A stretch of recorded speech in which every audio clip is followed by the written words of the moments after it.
Yeah.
My name is Taylor Backrack, and on behalf of the family, I would like to welcome you all here today to celebrate the life of our dear friend, Pat Desmerais. I had the pleasure of getting to know Pat through a couple of things. One was an effort to prevent gas drilling down the road from his house in Telkwa about 5 years ago. But mostly it was through the Wine Appreciation Club of Telkwa. And Pat and his friend Miro did their very best to ensure that organization never became respectable or stodgy. And so, although many of you know Pat better than I did, he always struck me as a person who lived his life with incredible passion. He had this incredible energy and gravitational pull to him. And he seized every moment. If there was a moment to have fun or to do something outrageous, Pat seized that moment. And I think the crowd of people here today shows just what a huge hole he leaves in our community and in our valley. He will be dearly missed. So a little bit about how this is going to proceed today. I just had a chance to speak with Philippa, and she said that we're going to start with introspection and then move into the celebration. And Miro said, you know, Pat would want us to be happy, and I know that it's incredibly difficult under these circumstances, but hopefully towards the end of the afternoon we'll be able to bring the real celebration of a remarkable individual into our hearts. So at this time I would like to introduce Pat and Philippa's family who are with us here today, and you don't need to make yourselves known. I'll read through the list, and I apologize if I mispronounce anyone's names. So we have his wife Philippa and their daughter Lowen, Philippa's daughter Melissa Beck McMillan, Pat's daughters Chantel Robert and Vanessa Robert. We have Pat's mother, Francoise Highfield, and just to note that it's Francoise's birthday today. Pat's brother, Pete Desmerais. His sister, Brenda Lauren, and her daughter, Samantha Lauren. I hope I got that right, it says Samantha here. And her son, Leo Lauren. Philippa's mother, Susan Beck. Her father, Byron Beck. Her sisters, Catherine Beck, and her husband, Catherine's husband, Jamie MacArthur, and their daughter, Carmen. Philippa's sister, Jackie Meeks, and her son, Jamie Meeks, and her daughter, Brooke Meeks. And Philippa's brother, Nick Beck. We're going to start with a reflection by Jean Christian, followed by a candle vigil with Philippa and a minute of silence. And just as a note, Jenny Lester is going to play some music directly following that. So if I could invite Jean up. There you are. And Philippa.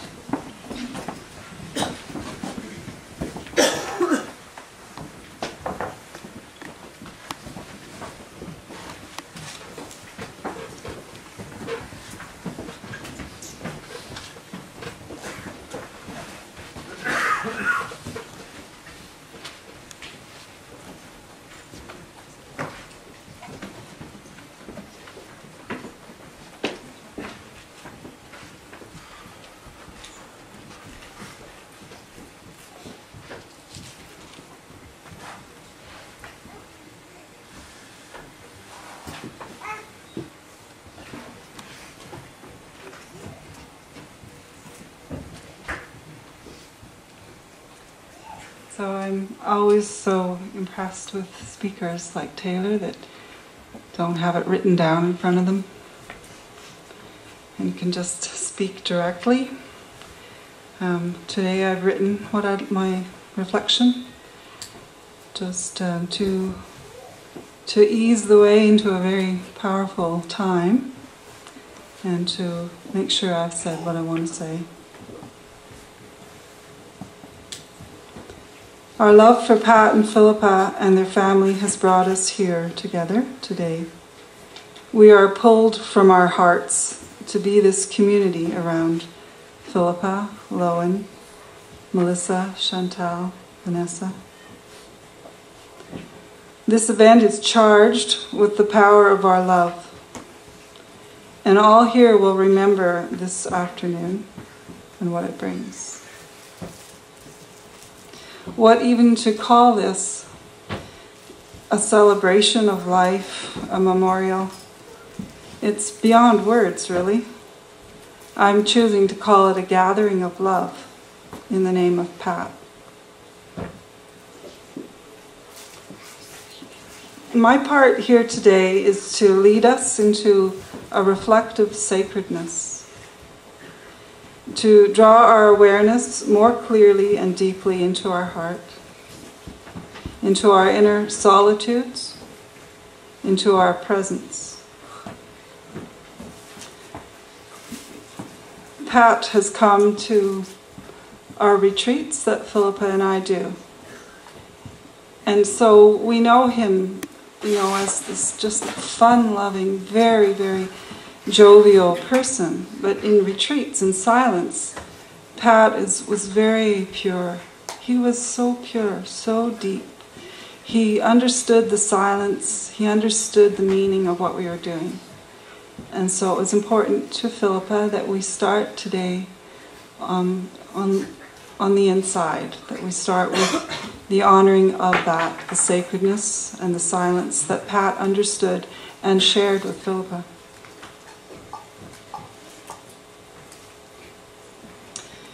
We'll be doing this, Philippa, Tamara, and Jenny and I will all be creating this moment together.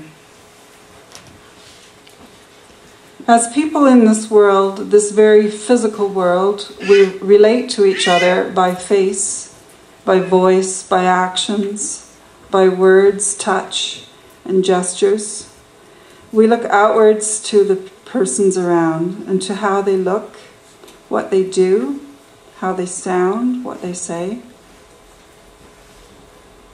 We have an outer context of relating in this world of form. It's as though everyone is on the outside of you. We also have the inside experience of how we feel, how we sense each other. How much and how far do we let each other in? According to how well we listen and hold awareness within ourselves, we realize we have an inner relationship with everyone as well as an outside relationship. This has become really evident to Philippa and I doing our retreats for years, where we're in a group of people, a big group, in silence. And all of a sudden we're relating on a real inner place to each other. And we're knowing each other far more deeply in that silence. Pat has left his outer physical form. His much-loved doorway of his physical self is gone, and we are all aching in this loss. Our outside experience of him has suddenly and powerfully been taken away. Yet Pat still exists. He still is. For he and no one else here is to be known only by this physical form, this physical body. We can be with him still in our inner being. In our heart, in the center of ourselves, in our undying presence, we can hold him, we can speak to him, we can love him, and we can even hear him.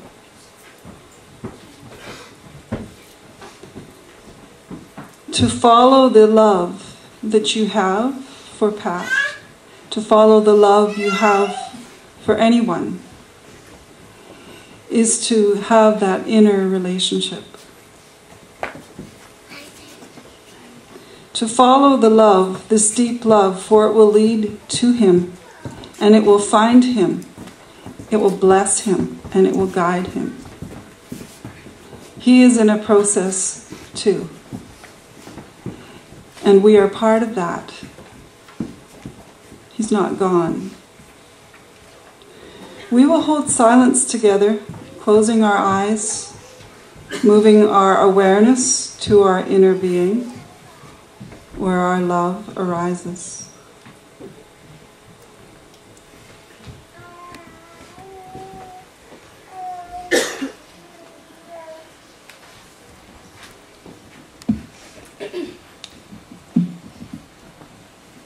How does this work? Okay, hello everyone.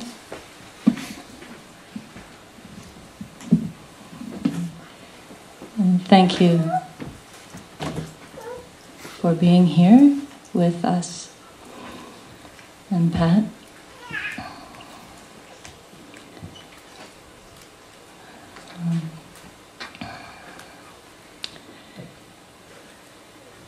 I would ask if everyone would stand.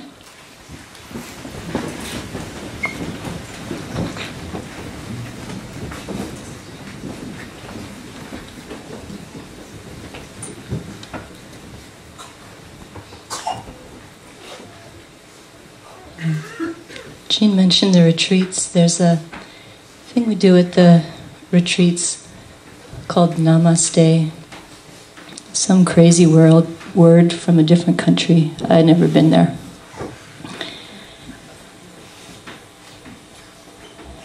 And I just want to lead you into that, if you would come with us for Pat. So, if you can, right now, just feel your feet standing on the floor. Can you feel your feet?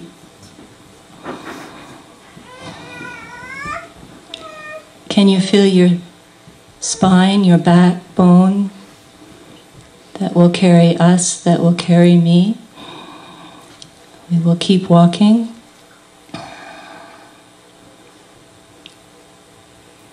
Can you feel your heart? Can you feel the shell of your heart? Can you feel your inner heart?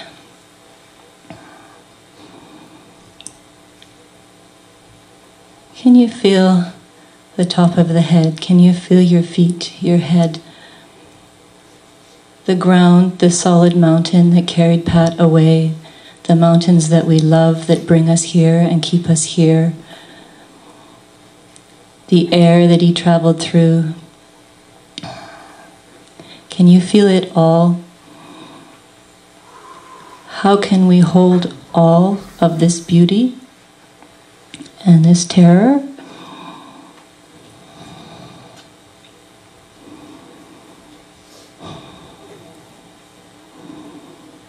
So this word namaste means the light in me greets the light in you.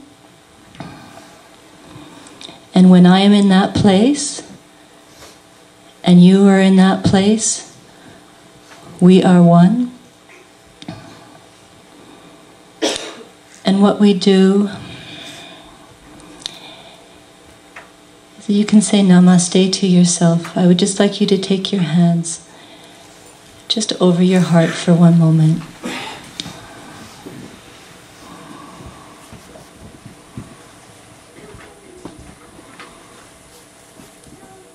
And we will just be here for one moment. Feel your breathing.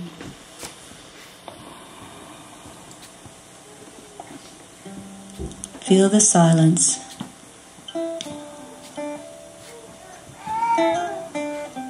And the silence doesn't have to be quiet.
I don't know if it's been a minute or not.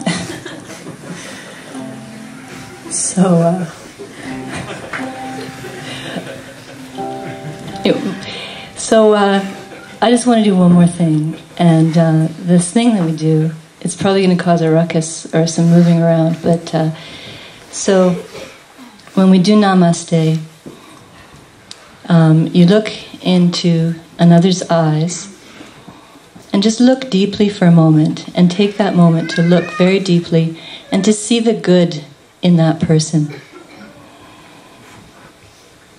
And just spend some time. So in a moment here, I'm just going to ask you to turn to someone who you feel comfortable with, or even better, how about someone you don't even know?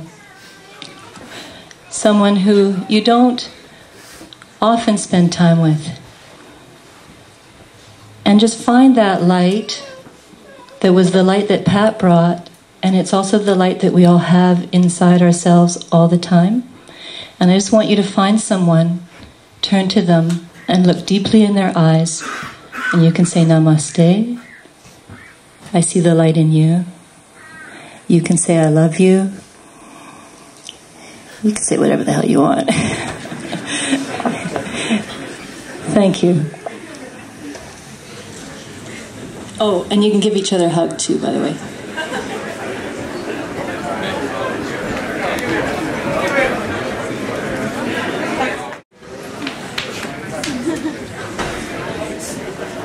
So I invite you to bring that namaste into the rest of this time together, lots of times.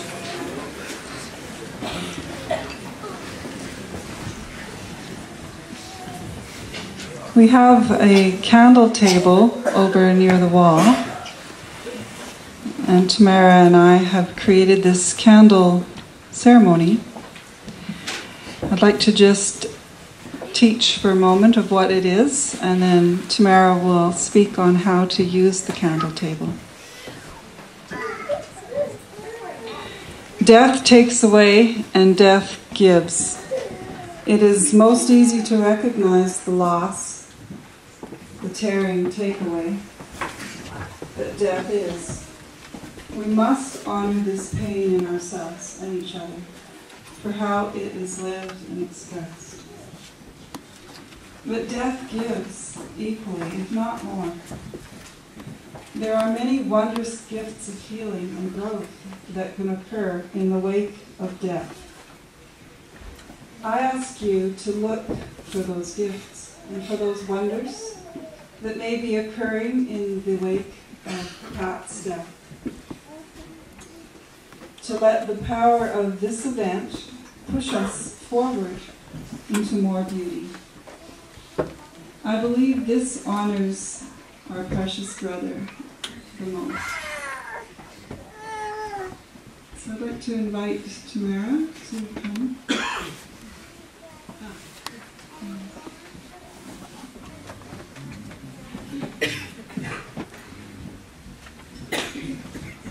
So welcome everyone, friends and family at Pat that we all love. I hear there's a line up at the door up there. The candle visual was very important to Philippa to carry out, and I've been asked to explain the importance of the colors of the candle and the process if you're feeling attracted to participate in it. Many of you have asked you to bring a pillar candle with you, and if you haven't, there are some spare ones at the table there. And the spare ones in particular for family. So first of all, the table is over here, and there are two sides of the table that represents what Jean was talking about, which is on the eastern side of the table. You will see a white candle, and you will see symbols in white that represent the eastern direction, which in many cultures around the world represents new beginnings. The sun rises in the east. The new beginnings the blessings, the teachings of this loss. The blessings, the teachings, the gifts that this brings to us. And although that may be hard to think about and feel at this time, you do not have to go light a candle there. But to remember that in your process over the next days and weeks and months. On the other side of the table, on the western side of the table, is the western direction, which in many cultures again represents the time of introspection and going within, and the time of endings. And like Jean had explained before, to honor the process of loss and pain and hurt and woundedness around us. And if you feel with your pillar candle you would like to light on the white candle in the eastern direction, by all means do that. At some point during the afternoon, we can all run up there at the same time. If you feel attracted to lighting your candle on the western direction because you're in this place of feeling his loss right now and the pain around that. If you feel you want to touch both candles. There are large bowls on the table with sand in it if you would like to leave your pillar candle in the sand and light it. We ask to watch for cloth and fire hazards if you've brought in little ones.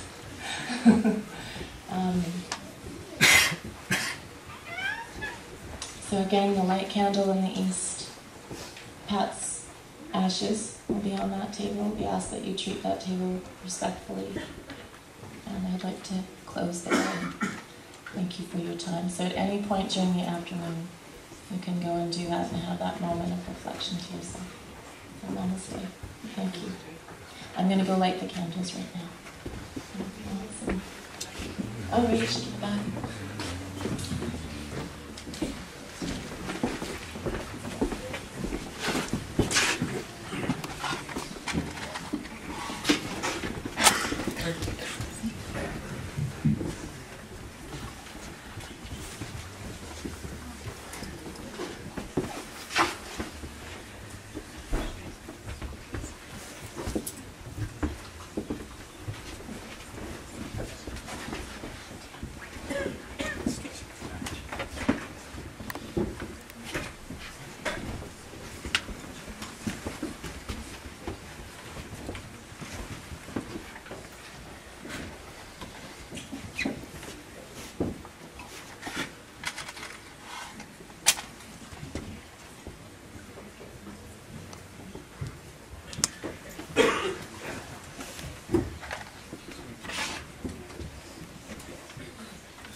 If I could invite Mike Daniels and Susan McGreenies up to the stage.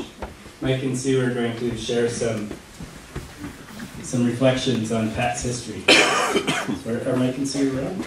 Jenny is going to play right now. Jenny is going to play? Okay. Thank you, Jean.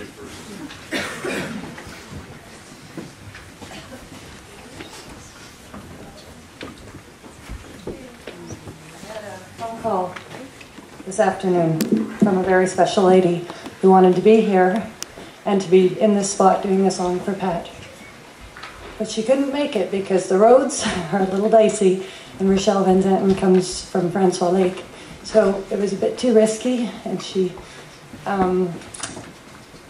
passed on the wonderful opportunity for me to be here with you all today as well, and asked if I could do this one. So it's a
Never